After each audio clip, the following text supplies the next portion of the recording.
Cuando un integrante de la familia se enferma, le va mal en alguna área, usted se enferma, ¿cierto? Cuando la familia está sana, la iglesia está sana, ¿cierto? Cuando la familia está sana, la sociedad, Colombia, está sana.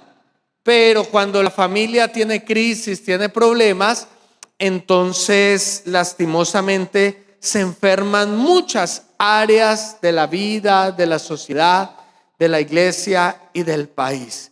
El hombre más inteligente del mundo, y probablemente fue Albert Einstein, dijo que una persona torpe es aquella que haciendo las mismas cosas quiere obtener resultados diferentes, dijo él. Una persona que no tiene inteligencia es aquella que siempre hace lo mismo y quiere obtener resultados diferentes. Entonces, esta cuestión de la familia es que la familia no cambia dejando pasar el tiempo. La familia no cambia ocultando las crisis. No, la familia cambia cuando usted y yo decidimos poner en práctica los principios de la palabra de Dios. Y hoy vamos a continuar con una historia para continuar con esta segunda parte de este tema titulado Familias Sanas. Y vamos a recordar el pasaje de Génesis capítulo 38. Recuerdan ustedes que Génesis capítulo 38 nos narra la historia de una familia y de unos personajes principales que era Judá y Tamar, ¿cierto? Judá y Tamar. Y esta historia nos recalca que Dios dejó el ejemplo de familias que fracasaron para que no nos ocurra lo mismo. Y así nosotros podemos tener una familia sana. Dios no solamente colocó en la Biblia las personas que hicieron todo bien, porque fueron muy poquitas.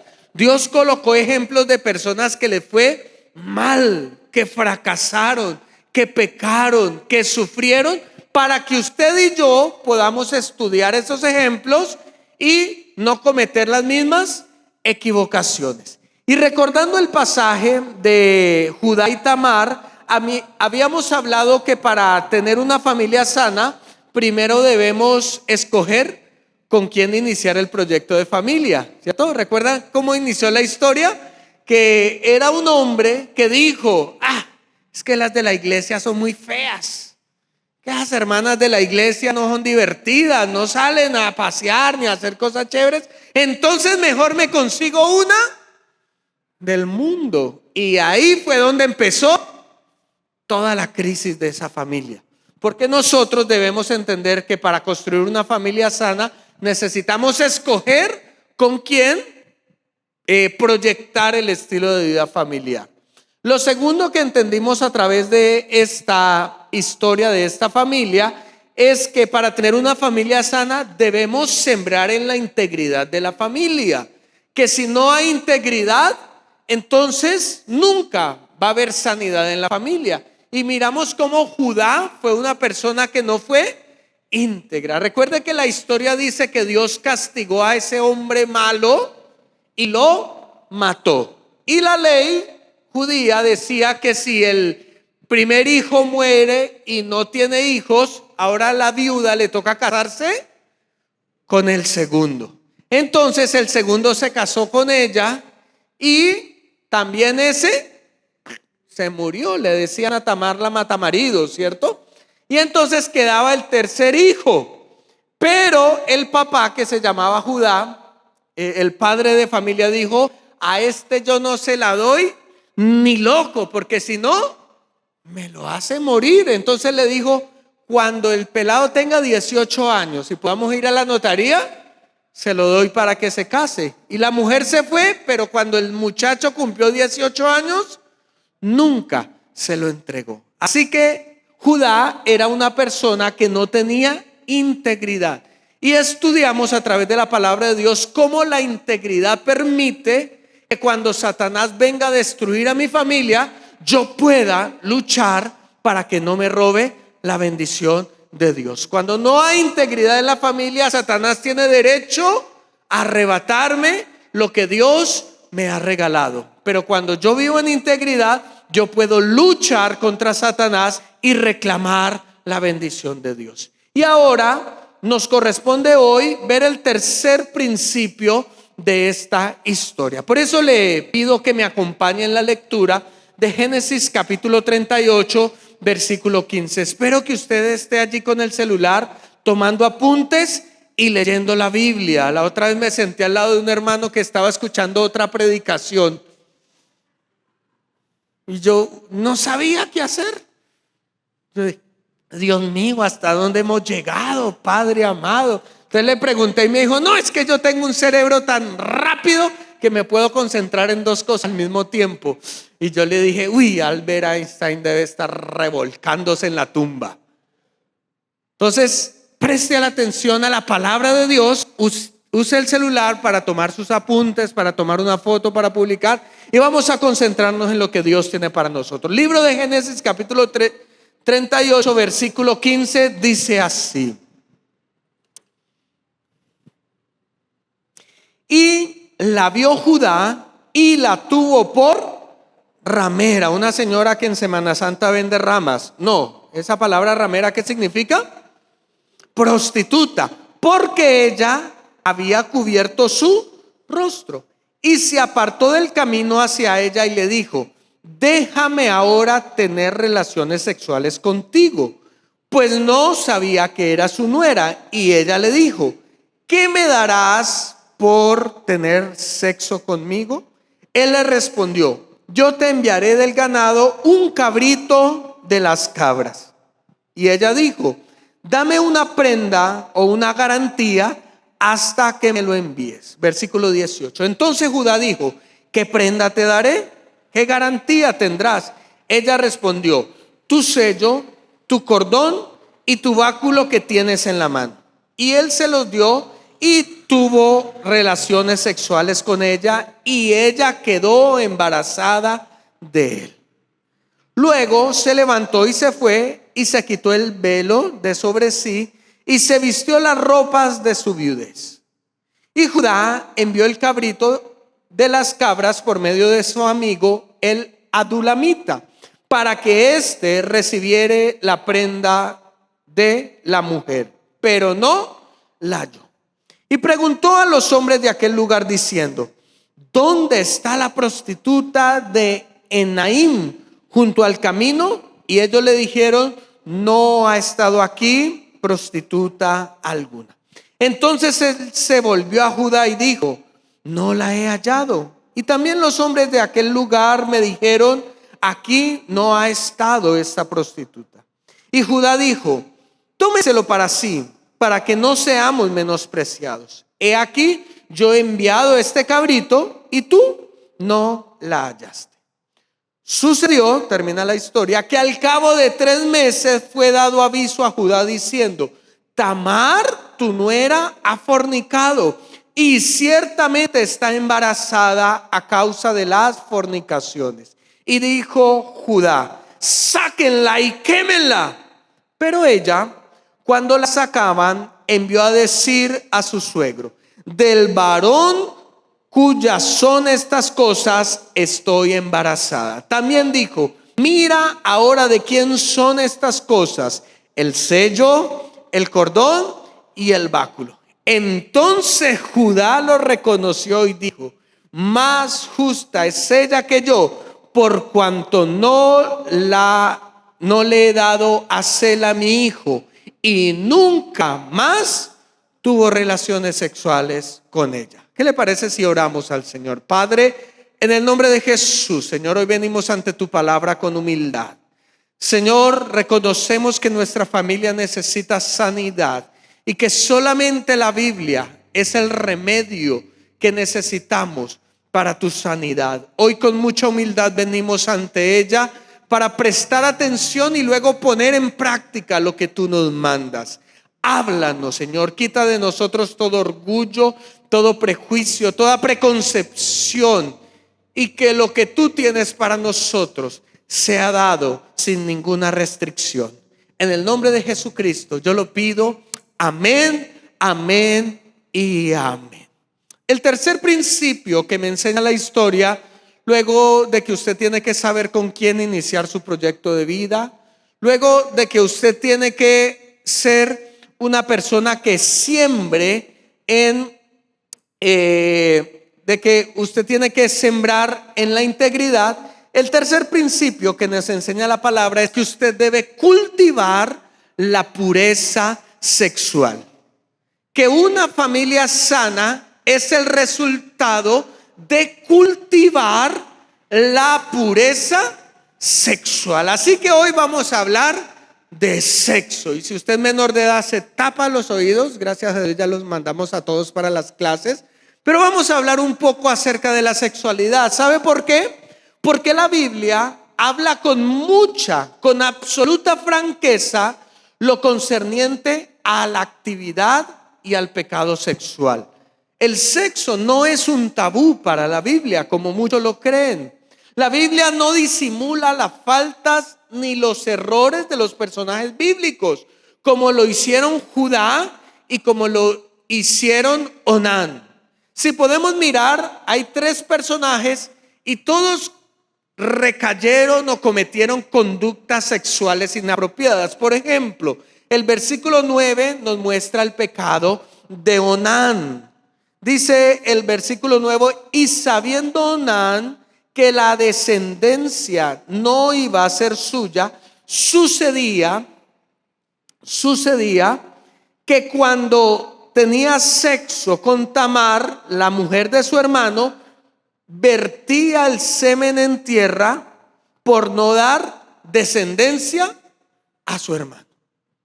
Entonces, mire cómo la sexualidad puede ser algo muy íntimo, pero que Dios está mirando. Aunque quizá solamente nos esté viendo nuestro cónyuge, nuestra cónyuge, Dios también está interesado con nuestra pureza sexual.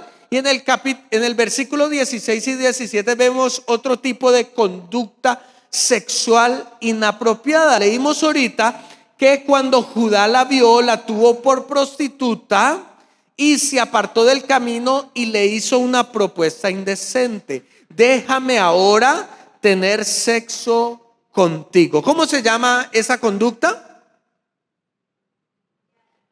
¿Ah? Fornicación, no, que empieza por P y termina en prostitución. No, usted no sabe qué es la prostitución. Pues lo que acabamos de ver. Ella le dijo: venga, usted está bonita, ¿qué tengo que hacer? Y ella le dijo: bueno, ¿qué me da? Y él, ¿qué le dijo? Un cabrito, hágale. ¿Eso qué es? ¿Cómo se llama eso? Ay, tan sanos ustedes, Dios mío. Es que como estos temas no se deben hablar en la iglesia. Yo sé que ustedes no saben nada de sexo, pero la Biblia nos va a enseñar algo hoy. ¿Listo? Eso se llama prostitución. Entonces mire que la Biblia no encubre los pecados sexuales de sus personajes. Vemos muchos pecados sexuales en esta familia. Y es que la Biblia también define con toda claridad el tratamiento adecuado del regalo y la bendición de la sexualidad. Y también muestra al diseñador del sexo, que es a quien le corresponde definir nuestra ética sexual, no a este mundo que ha tomado la sexualidad que Dios creó y la ha convertido en una basura. Porque el sexo fue un regalo que Dios le entregó a las parejas que se casan. Pero este mundo ha dañado, ha distorsionado ese regalo, que hoy ya muestra la sexualidad como una basura. Y por eso, la primera frase que yo quiero dejarle a usted en esta mañana, para que usted analice, para que usted entienda el mensaje de Dios de la pureza sexual, es este: si Dios es verdaderamente el Dios de mi vida y de mi familia, Él debe ser el Señor de mi sexualidad. Es lo primero que yo quiero que usted interiorice, que usted piense. Si verdaderamente Dios es el Señor de mi vida y de mi familia, yo tengo que entender que Dios también quiere ser el dueño, el amo de mi sexualidad. Porque cuando le entregamos la vida a Dios, hay áreas que nos cuesta entregarle a Él. Y una de las más difíciles, junto con el área económica, es entregarle el área sexual. Porque uno le dice a Dios: Dios, en mi billetera y en mis calzoncillos mando yo. Usted mande en el cielo. Pero Dios no quiere eso. Dios quiere que tú seas una persona pura sexualmente hablando. Y cuando uno estudia la Biblia se da cuenta que habían pecados que eran horrendos y comunes en la cultura del Antiguo Testamento. En el Antiguo Testamento nosotros leemos pecados como la homosexualidad, el bestialismo, el incesto, la poligamia y la prostitución religiosa ligada a la adoración del templo, como esta que acabamos de leer. Porque en las culturas antiguas los dioses paganos no solamente se adoraban con sacrificios de animales, sino también con mujeres que estaban a la entrada de los templos, y los señores decían: bueno, voy a adorar un ratico, ¿cuánto me cobra usted? Y llegaban a la casa y la mujer le preguntaba: ¿de dónde viene? ¿Y qué decían? De adorar. Porque esa era la cultura en el Antiguo Testamento. Ahora, ¿qué decir de los hermanos del Nuevo Testamento? Ellos practicaban su fe en medio de la cultura griega y romana, donde abundaban los pecados sexuales como la promiscuidad, el adulterio, la pedofilia, la homosexualidad y la prostitución. Pastor, ¿por qué me dice esto? Sencillo, porque muchos pueden decir que las normas éticas de la sexualidad bíblicas están caducadas o pasadas de moda, pero siempre habrán tentaciones sexuales en el pueblo de Dios. Y el segundo pensamiento que quiero dejarle a usted en esta mañana es el siguiente, y es que las enseñanzas de la palabra de Dios acerca del comportamiento sexual nunca han estado de moda. Léalo despacito. Las enseñanzas de la palabra de Dios acerca del comportamiento sexual nunca han estado de moda. Entonces, este mundo, cuando ve lo que Dios enseña acerca de la sexualidad, ¿cómo nos tildará? ¿Anticuados? ¿Antichéveres? ¿Tontos? ¿Ingenuos? Pero nunca las enseñanzas acerca de la sexualidad han estado de moda.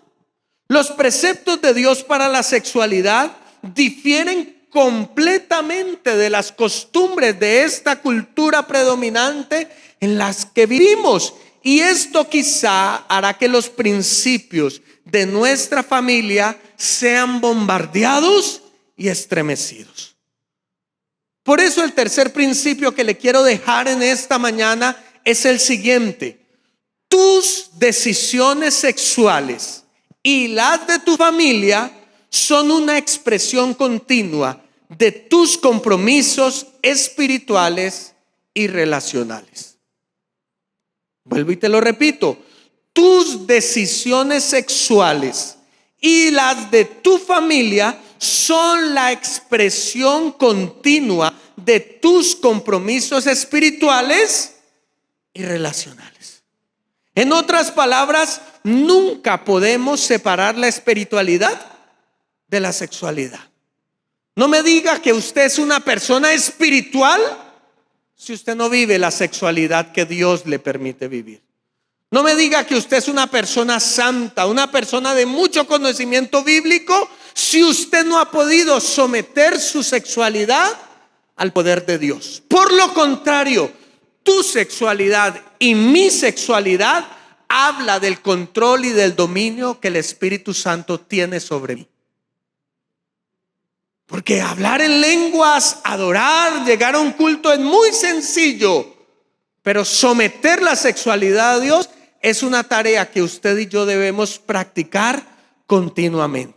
Por eso hay dos principios fundamentales muy claros en la Biblia, desde el Génesis hasta el Apocalipsis, que nos habla acerca de la sexualidad bíblica. Y el primero de ellos es muy fácil y es el siguiente: no tengo sexo fuera del matrimonio.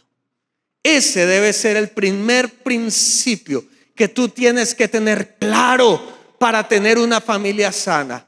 Ese es el primer principio que tú tienes que enseñarle a tus hijos, y no solo enseñarles con la palabra, sino vivir con el ejemplo. Las relaciones sexuales no son para tenerlas por fuera del matrimonio. Y quisiera simplemente recordarle, porque sé que usted sabe más de estos temas que yo simplemente estudié y miré lo que dice la palabra de Dios. Pero hay una lista de conductas sexuales en la Biblia que Dios prohíbe explícitamente. Simplemente se los quiero recordar y vamos a hacer una retroalimentación. La primera conducta sexual que la Biblia y que Dios prohíbe se llama la fornicación. ¿La qué? ¿Qué es la fornicación? Fornicación es un término amplio que se usa para referirse al acto sexual por fuera del matrimonio. Y esto yo lo quiero dejar claro, porque quizás nos enseñaron mal, porque nos decían: lo que pasa es que los solteros fornican y los casados adulteran. Quizás sí fue que usted aprendió, ¿cierto? Entonces usted dice: como yo ya estoy casado, ya me vacunaron contra la fornicación. No, eso no enseña la Biblia. ¿Recuerda usted cuando Jesús dijo que se le permitía solamente una causal para poder divorciar? Y esa causal era por causa de la fornicación. Es decir, que los casados podemos fornicar. ¿Qué es la fornicación? Todo acto sexual que va en contra del diseño de Dios, es decir, el sexo dentro del matrimonio. Pero hay una segunda conducta sexual que recurrentemente está en la Biblia y que Dios nos prohíbe para librarnos de la esclavitud sexual, y es el adulterio. ¿Qué es el adulterio? El adulterio es el sexo con alguien que no es el cónyuge. Efectivamente, solamente los casados podemos cometer adulterio, que es tener relaciones sexuales con otra persona, en el caso mío, que no sea Sara Michelle. Pero también debemos recordar que Jesús extendió este concepto en Mateo capítulo 5. Extendió el concepto del adulterio no solamente a actos físicos, sino también a actos emocionales de la mente y del corazón, como lo son, por ejemplo, la pornografía o los chats sexuales y eróticos. Porque algunos me dirán: pero pastor, yo no tengo relaciones sexuales con nadie, solo con mi esposa, por eso yo no soy un adúltero. Pero Jesús dijo: ten cuidado, ve más allá, porque si tú ya estás codiciando con la vista, ya estás cometiendo adulterio. Pastor, yo nunca he tenido relaciones sexuales sino solo con mi esposa. Pero si tú estás teniendo en tu WhatsApp, en el Facebook, en el Instagram, conversaciones en las cuales mandas el diablito morado y la berenjena, ya estás adulterando. A los hermanos que no saben eso, ¿saben qué es eso? Sigan ahí, digan: el pastor sale con cosas raras. Pero como dijo Suso, el que la entendió, la entendió. Porque Jesús nos enseña que el adulterio va más allá de un acto físico, y es también comprometer la emoción y la sexualidad. Tercer término que está en la lista, solamente que hoy le cambiaron el nombre: el poliamor. ¿Ha escuchado usted acerca del poliamor? ¿No? El poliamor es un modelo de relación que implica tener múltiples relaciones románticas o sexuales simultáneamente, con el pleno conocimiento y consentimiento de todos los involucrados. En otras palabras, la poligamia es cuando 2, 3, 4, 5 personas dicen: pues tengamos una relación abierta, Hay que ser open mind. Es que el hombre no se puede someter a una sola mujer, hay que probar. Eso la Biblia lo denuncia y le dice, eso se llama pecado sexual. Otro, las relaciones homosexuales, que son las que se comete un hombre que practica relaciones sexuales o afectivas con otro hombre, o una mujer que lo hace con otra mujer. Dios prohíbe ese tipo de conductas. La siguiente, la que hablamos ahorita, la prostitución. ¿Qué es la prostitución? Es pagar o recibir dinero a cambio de sexo. Y aquí yo quiero hacer un paréntesis muy grande, porque hoy en día esto de la prostitución ha evolucionado. ¿Y cómo se llama hoy en día la prostitución?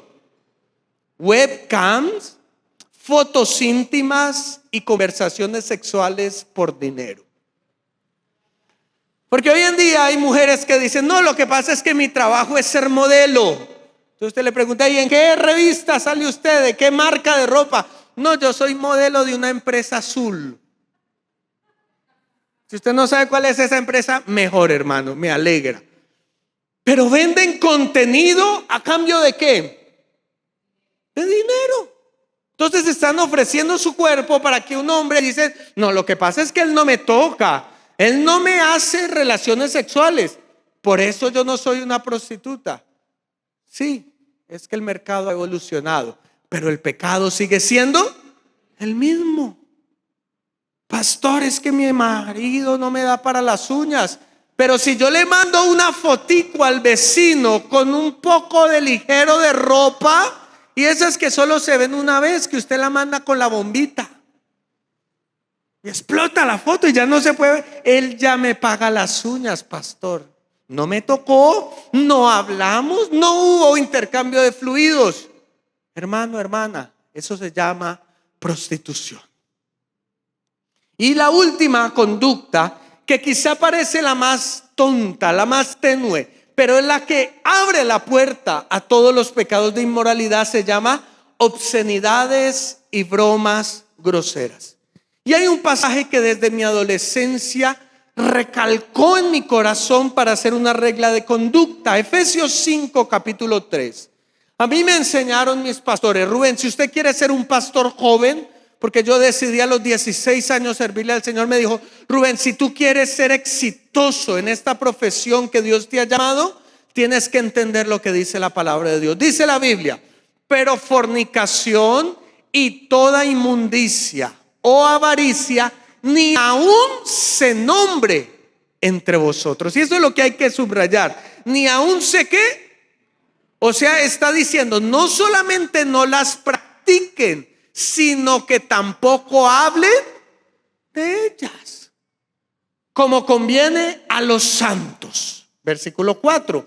Ni palabras deshonestas, ni necedades, ni truanerías que no convienen, sino antes bien acciones de gracia. Entonces yo tuve una regla de vida desde mi juventud, y es que yo con nadie hablo de sexo.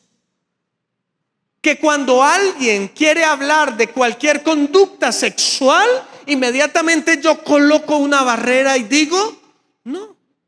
Porque la puerta del hablar es una que si se abre, más adelante terminará en adulterio, en fornicación, en pornografía y en toda esta lista que les he dicho. Bien dice que las buenas costumbres son dañadas por las malas amistades. Entonces, quizá para nosotros los hombres es muy normal hablar de ciertos temas que la Biblia está diciendo, eso no le corresponde a los santos, ni mucho menos a las mujeres que dicen, es que mi esposo sí que lo tiene grande, y usted dice, claro, es una camioneta de 6 puestos, y ahí viene el chiste de doble sentido. Eso está prohibido para nosotros que queremos ser santos.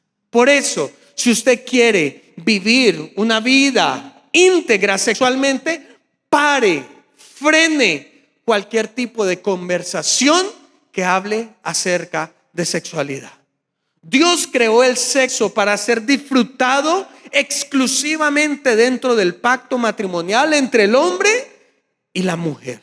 Es por esto que su compromiso, sin importar si usted es soltero, si usted es casado, si usted es joven o ya hace parte de la tercera edad, sin importar eso, su compromiso debe ser: no tengo sexo por fuera del matrimonio.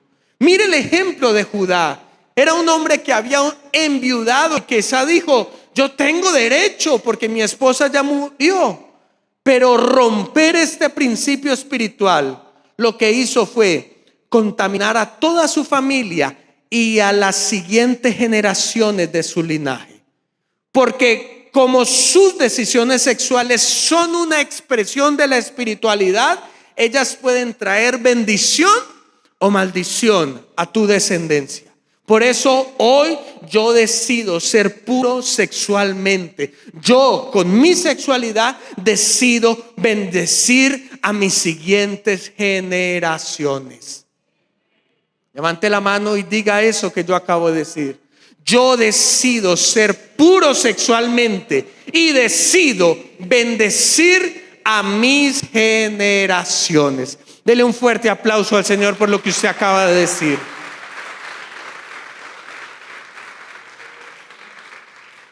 El segundo principio que está en la Biblia es que el sexo dentro del matrimonio es placentero y ocurre con regularidad.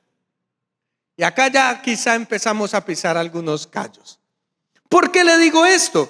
Porque para tener una vida sexual y espiritual en armonía, no basta simplemente en enfocarnos en lo que no debemos hacer.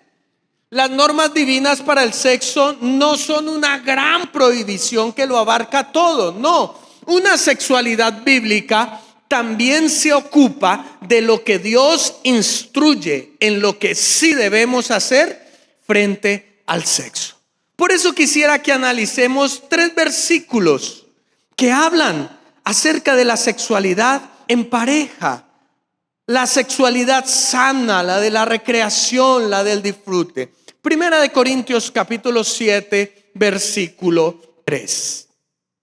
Dice la palabra de Dios así: el marido, a ver, ¿cuántos maridos acá hay en esta mañana? Digan amén. 1, 2 y 3. Eso, muy bien. Presten atención porque les voy a ayudar. El marido cumpla con la mujer el deber conyugal. ¿Cuál es el deber conyugal? ¿Traer el mercado? No, ¿de qué está hablando la Biblia ahí? De tener relaciones sexuales. Y asimismo la mujer, ¿cuántas mujeres casadas hay acá? Digan amén. Ay, ella sí. Cumpla el deber con su marido. Da la respuesta del por qué. Versículo 4. La mujer no tiene potestad sobre su propio cuerpo, sino el marido. Ni tampoco tiene el marido potestad sobre su propio cuerpo, sino la mujer. No os neguéis, no se nieguen el uno al otro, a no ser por algún tiempo de mutuo consentimiento, para ocuparse sosegadamente en la oración y volver a juntaros en uno, para que no os tiente Satanás a causa de vuestra inconsistencia. Pero ahí no está hablando la de la próstata, ¿no? Muy bien. ¿Qué es lo que nos enseña la palabra de Dios?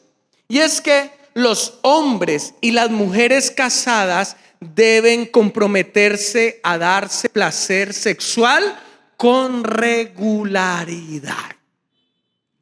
No por allá cada vez que... Porque yo pregunté ahorita a la mente de los hermanos y los hermanos parecían, mejor dicho, raquíticos, sin ánimo. No, debe ser con regularidad. Y usted me preguntará, pastor, ¿y cuántas veces es regularidad? Y eso fue el hermano que llegó a donde el pastor a pedir consejería y le dijo, pastor, yo no sé qué le pasa a mi esposa, pero no me está respondiendo. 7 días tiene la semana y solamente me complace 6. Este hogar se va a acabar. Y el pastor por dentro decía: ay, Dios mío, Señor, si él conociera. Yo no vengo a decirle que hay un número semanal o mensual. Eso depende de cada una de las parejas. Lo que sí vengo a decirle es que si usted quiere tener una sexualidad sana, usted tiene que tener relaciones regularmente. Solamente hay una excepción a esta norma. ¿Cuál es esta excepción? Cuando se ponen de acuerdo para tener un tiempo para concentrarse en la oración. Recuerda que la oración solo va a ser de 5 a 6 de la mañana esta semana. No le vayan a decir las esposas a los esposos: es que esta semana estoy en oración. No, el mandamiento manda, y eso es lo que me gusta de la Biblia. ¿A quién manda primero a agradar al cónyuge? ¿Al hombre o a la mujer? No, pero ¿a quién primero? Al hombre. ¿Sabe por qué, hermano? ¿Sabe por qué, hermana? Sencillo, porque el hombre es el líder de la casa. Y si usted quiere mejorar su vida sexual, hombre, usted tiene que pedirle a su mujer. Sí, hay un dicho que hemos tomado solamente para lo malo, pero vuelvo y le digo, la Biblia no solamente está para decirnos lo que es malo, sino también lo que es bueno. La Biblia dice, ay, Dios mío, la gente dice por ahí: el hombre propone y la mujer, y es verdad. Hermano, si usted no está acosando, no va a haber avivamiento en su casa.